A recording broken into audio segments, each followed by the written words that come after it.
What you see around you right now is nothing more than the echo of past thoughts, old beliefs, and yesterday's assumptions.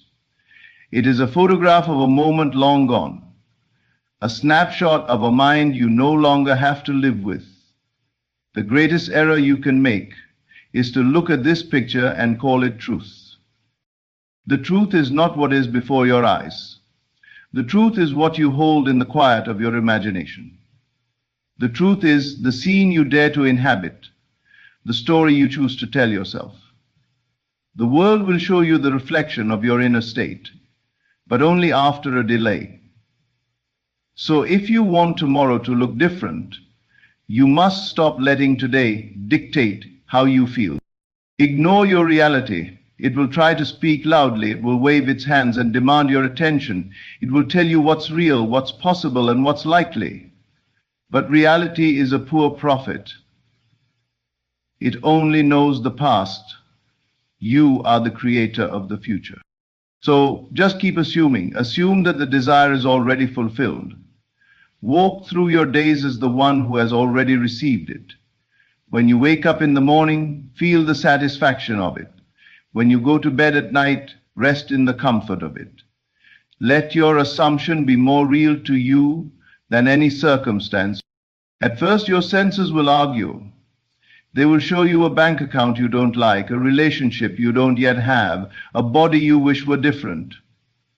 Smile at these things, for they are only the fading remnants of a life you have outgrown. Do not fight them, do not fear them, just ignore them. Then keep living in the end. Keep seeing yourself where you wish to be, not where you are. Keep feeling the joy as if it were already yours. If you persist in this way, the old reality will crumble, and the new one, your chosen one, will rise to take its place. Your only task is to hold to the vision. Everything else is a distraction. Ignore your reality and keep assuming. What stands before you in this moment is not a measure of your worth, your potential, or your destiny. It is simply a reflection of what you once believed, once felt, once assumed about yourself and the world. Every circumstance you see right now is the result of old mental patterns, thoughts that have already done their work. It is the past wearing the costume of the present. And just like the shadow on the ground lags behind the person who casts it, your current reality lags behind your inner state. You must understand, the present conditions are not telling you who you are, but who you were. They are echoes, delayed responses, fragments of an old script you've already outgrown. And if you allow yourself to judge your future based on this shadow, you will chain yourself to a cycle that repeats endlessly. This is why it is so vital to stop reacting to what is and start creating from what will be. Your outer world is always one step behind your inner world. By the time you can see, hear, or touch a thing, it has already been set in motion by an earlier state of mind.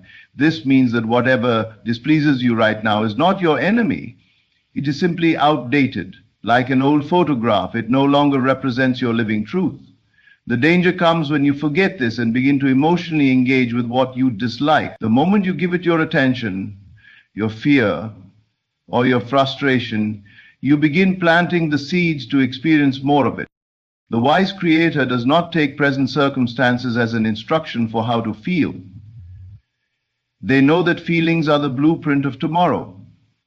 So they refuse to let the current picture dictate their mood. Instead, they withdraw their focus from the unwanted and place it firmly on the unseen vision they have chosen. They treat the present like a letter that was mailed weeks ago. It has already been written. They know that if they want a different letter tomorrow, they must write something new today. When you understand this, life changes. You no longer panic when something unwanted appears because you know it is already on its way out. You no longer rush to fix the outer because you know the inner has already taken care of it.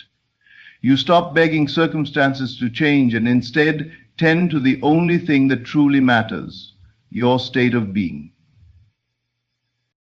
This is the power of detachment from the old. You don't fight it.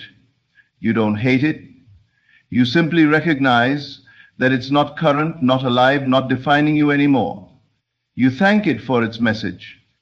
It is here to show you where you once stood. And then you move on. You live mentally from the place you wish to be, and you hold to it with quiet persistence. In time, the old fades away entirely, and the world catches up to the self you have already become. Then you'll see with your own eyes, reality was never telling you the truth. It was only telling you the past. Everything begins in the unseen. Before any event unfolds, before any change is witnessed, before any dream becomes tangible, it exists in the quiet realm of thought and belief. The invisible always comes first. Your mind is the soil, and every assumption you hold is a seed planted deep within it. Whether you plant seeds of fear or seeds of faith, they will take root. Whether you nurture visions of lack or visions of abundance, they will grow. The world you walk through is nothing more than the harvest of what you have been growing inside. The mistake most people make is to judge life only by what they can see. They forget that what is visible is already the end of a process, not the beginning. The tree is not born when you notice it. It began long ago as a seed beneath the surface. Likewise, the success, the love, the health you desire will not appear out of nowhere. It is born the moment you assume it is already yours, the moment you feel the reality of it in your inner world. This is why you must be intentional with the seeds you plant. Every thought charged with emotion, every assumption you accept as truth, is dropped into the fertile soil of your subconscious, and once it's planted, it grows, whether you notice it or not. If you spend your days replaying fears, expecting disappointment, or believing in limitations, you are watering weeds. These weeds do not ask your permission to grow. They thrive in the attention you give them, but you have the choice to plant something different. You can choose to assume that your desire is already a reality. You can choose to hold that assumption as if it were sacred, tending to it daily with your thoughts and feelings. When doubt appears, you refuse to feed it. When appearances contradict your vision, you remind yourself that they are simply the remnants of old seeds, and you let them pass without attention. It is not your job to dig up the seed every day to see if it's growing. In fact, doing so only delays the process. Your task is to water it with belief, to keep the soil warm with the feeling of the wish fulfilled, and to protect it from the weeds of fear and frustration. The harvest will come in its own time. You cannot rush the unfolding any more than you can force a flower to bloom before it is ready. When you truly grasp this, you stop living as a victim of circumstances. You stop being fooled by the outer world because you know the invisible comes first. The moment you claim it within, the seed is planted, the harvest is inevitable. So stop tending to weeds. Stop feeding the unwanted with your attention. Instead, water your seed with faith, nurture it with gratitude, and trust that what you cannot yet see is already alive beneath the surface, growing into the life you have chosen. The moment you decide what you want, your task is not to wait for proof. It is to live from the end as if the desire were already fulfilled. The greatest mistake is to stand still, scanning the world for signs, measuring progress by outer changes. This keeps you in a state of waiting, and waiting only creates more waiting. Instead, you must step into the role now, mentally and emotionally embodying the person who already has the thing you desire. You cannot think of yourself as poor and expect to live in wealth.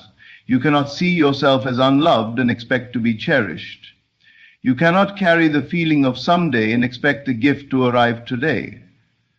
What you hold in your mind and heart becomes your reality. Not what you wish for in the distance, but what you claim in the present. When you assume it's done, you stop approaching your desire as a request and start approaching it as a fact. This is not about pretending or forcing yourself to believe through sheer willpower. It is about entering into a state of being where you naturally feel the truth of your assumption. You do this by asking yourself, if I already had it, how would I think? How would I walk? How would I speak to others? How would I treat myself? Then you live according to those answers, even if your senses try to convince you otherwise. At first, this may feel strange, because your outer reality will still carry the residue of the old state. But do not be discouraged. Outer conditions are slow to catch up. They are the shadow, not the substance. The substance is the inner state you hold unwaveringly. Your mind is the director, the world is the stage. The moment you accept the role inwardly, the scene begins to change outwardly. Do not wait for circumstances to give you permission to feel successful, happy, loved, or abundant. Decide to feel it now. When you live from that inner certainty, the world will mirror it back to you in ways you could never predict. Opportunities will arise, people will respond differently, and events will arrange themselves in your favor, not because you forced them, but because you aligned with the version of you who already lives in that reality. The key is persistence. You cannot step into the role for an hour and then return to doubt for the rest of the day. Hold the state as naturally as you hold your own name. Carry it in your posture, your words, and your inner dialogue. If you fall into old patterns, gently return to the feeling of the wish fulfilled. When you assume as if it's done, you collapse the gap between desire and experience. You are no longer someone trying to get there, you are someone who is already there in consciousness. And the world has no choice but to follow. The evidence will appear, but only after you've stopped looking for it and started living from it. There will always be voices, some from others, some from within, that try to tell you what is possible and what is not. They will measure your potential by your current situation, by your past failures, or by their own limited vision. If you allow these voices to dictate your thinking, you will find yourself trapped in the same reality they believe in. The truth is, those outer opinions and visible circumstances are powerless unless you give them power through your attention and acceptance. The outer voice often comes disguised as common sense, practical advice, or just being realistic. But what it is really doing is binding you to the known and the visible, keeping you from stepping into the unseen, where your desire is already alive. If you want to create something new, you must learn to silence these outer voices. You do not silence them by arguing or convincing others to agree with you. You silence them by withdrawing your mental and emotional energy from their words. Your senses, too, will try to persuade you. They will present you with facts, numbers, and images that seem immovable. They will whisper, "Look, nothing has changed. This is your reality." But your senses are reporters of the past, not prophets of the future. They can only confirm what has already been created through your previous states of mind. If what you see and hear contradicts your desire, remind yourself that it is only the fading echo of old beliefs. This is why inner discipline is so important. You must become the guardian of your own mind. When doubt tries to speak, you gently turn your attention back to the vision you've chosen. When fear presents its case, you refuse to sit in its courtroom. When people insist that you are foolish for believing in what they cannot see, you silently bless them and return to your inner knowing. The power to manifest is not found in convincing the world to support your dream. It is found in convincing yourself so completely that the world has no choice but to rearrange itself accordingly. This is why you must not let the noise of others or the evidence of your senses shake your conviction. Every moment you allow yourself to be swayed by the outer world, you water the seeds of doubt. But every moment you hold fast to your chosen assumption, you strengthen the roots of your new reality. There will be times when the silence feels lonely, when it seems easier to agree with the loudest voice or to surrender to the facts. But remember, every great change begins in solitude, in the quiet place where belief is nurtured without interference. So guard that place, protect it. Keep it free from the weeds of doubt and fear. Ignore the doubters. Ignore the circumstances. Ignore even the reports of your own senses if they disagree with your desire. The only voice that matters is the one within you that says, "It is done." To live in the end is to anchor yourself in the state of your wish already fulfilled, making it so real within that it becomes the place you live from, rather than the place you hope to reach. Most people live their lives always moving toward their desires, imagining them as distant goals that will happen someday, if circumstances align. But when you live in the end, you remove the distance. You claim the end result now, in thought and feeling, and you let that state define your decisions, your actions, and your inner dialogue every single day. The key is to make this end state your mental home, not a fleeting daydream you visit occasionally, but a dwelling place you return to in every moment. Just as your physical home surrounds you with familiarity, comfort, and a sense of belonging, your mental home in the end result must give you that same feeling of certainty and stability. You are not wishing for it anymore.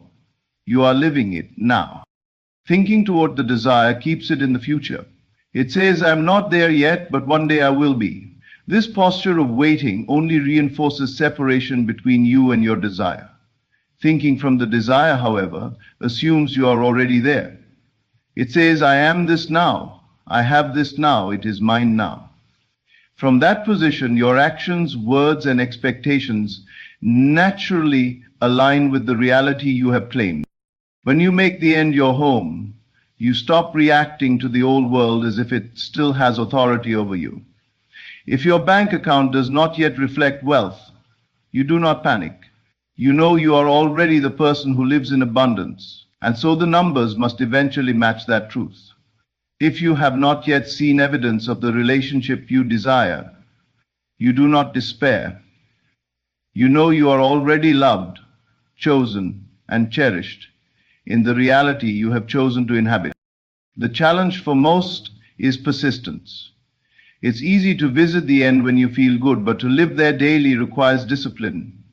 Outer conditions will tempt you to leave that place, to step back into doubt, to measure your progress by what you see, but you must refuse. You must return again and again to your end state until it feels more real than anything your senses can report.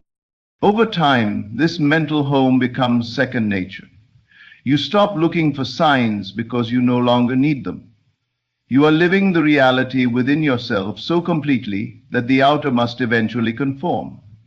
And when it does, it will feel natural, as though it was always yours. Living in the end daily is not pretending. It is choosing your truth and dwelling in it until the world catches up. Make your final wish your home, and soon the outer world will deliver the exact address you have been living at in your mind. Persistence is the quiet, unwavering decision to hold to your chosen assumption, regardless of what the world shows you. It is the understanding that the outer world is slow to reflect inner change, and that during this delay, the old reality may still appear strong, solid, and unshakable. Many people abandon their vision in this waiting period, thinking nothing is happening, when in truth everything is already in motion beneath the surface. The old reality is like a shadow. It lingers for a while even after the light has shifted. Just because you cannot yet see the new conditions does not mean they are not on their way. In fact, the very moment you have assumed your desire as true, the process of creation begins.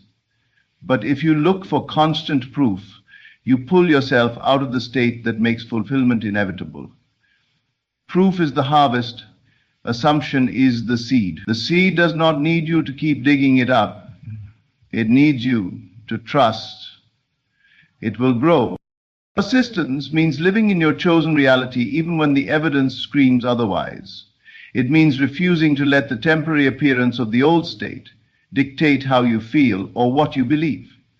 This is not stubbornness for its own sake. It is loyalty to the vision you have chosen.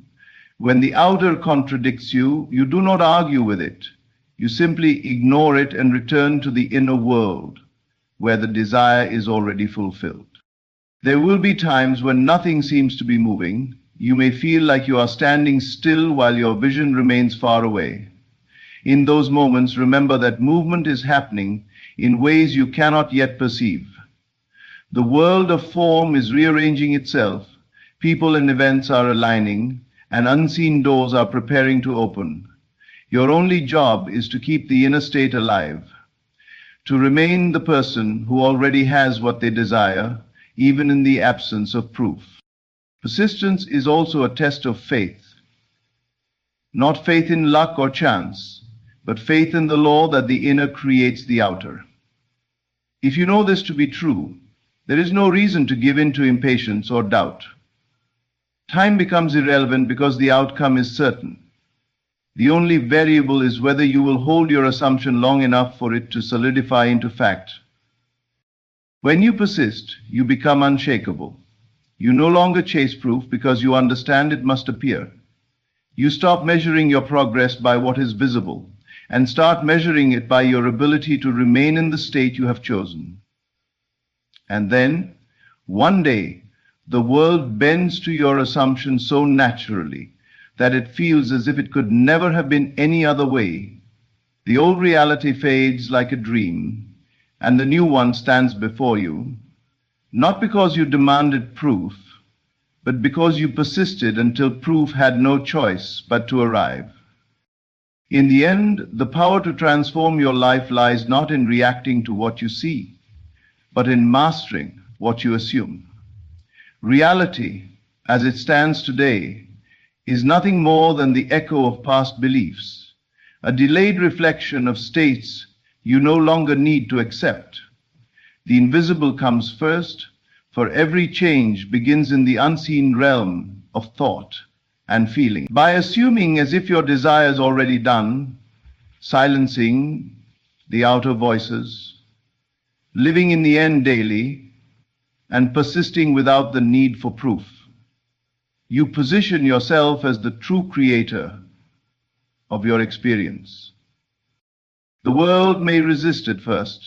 The illusion of the old may seem stubborn, but if you hold your assumption with faith and persistence, reality will bend.